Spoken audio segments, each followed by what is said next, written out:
Arkan Program. Assalamualaikum warahmatullahi wabarakatuh and welcome back to Arkan Program. And update muna tayo mga kapatid. Update ngayon! Isang NSO group mula sa Israel ay muling binabalaan ng korte dahil sa pagtuloy nitong pag-send ng mga spyware sa mga tao sa Jordan and Lebanon, mga kapatid.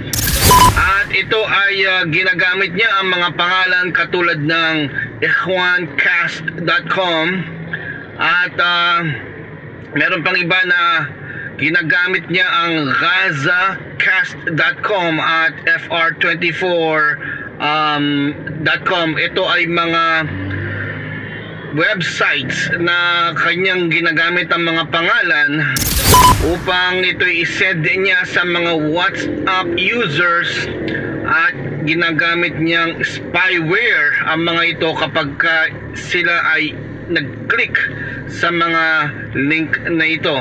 Mga kapatid, tayo ay mag-ingat sa paggamit ng ating mga device, especially mga ganitong mga spyware, malicious software at kung ano-ano pa. At tayo bilang magkakapatid ay dapat nating bigyan ng atensyon at babala ang isa't isa tungkol dito. Top 3 tips. Number 1, make sure na bago ka mag-click ng anumang link sa iyong WhatsApp or sa iyong device ay i-verify mo muna ito. At number 2, make sure updated ang iyong security at ang iyong applications at ang iyong operating system.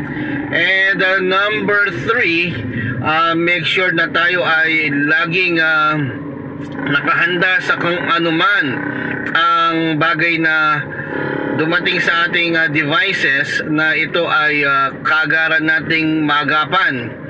At dumako naman tayo sa X Factor. X Factor. At bakit ang mga tao ay mabilis mag-click sa mga bagay na nakikita nila online, lalo na sa mga bagay na sila ay familiar. Ito ay tinatawag na trust bias. Trust bias dahil nagtitiwala sila dahil sanay sila sa ganitong bagay na hindi nila alam na ito pala ay hindi verified. At dumako naman tayo sa Islamic POV. Power Minute.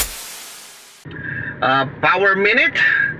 Sinabi ng Allah subhanahu wa ta'ala sa banal na Quran, wala dulqu bi aydikum ila at-tahluka, na ibig sabihin ay huwag ninyong babayaan na sa inyong mga kamay mismo ay ipahamak ninyo ang mga sarili ninyo. Do not let your hands throw you into destruction.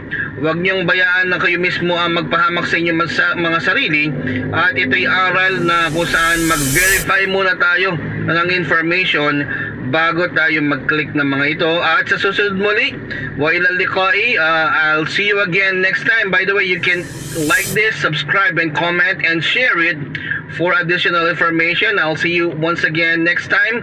Wassalamualaikum warahmatullahi wabarakatuh. See you next time.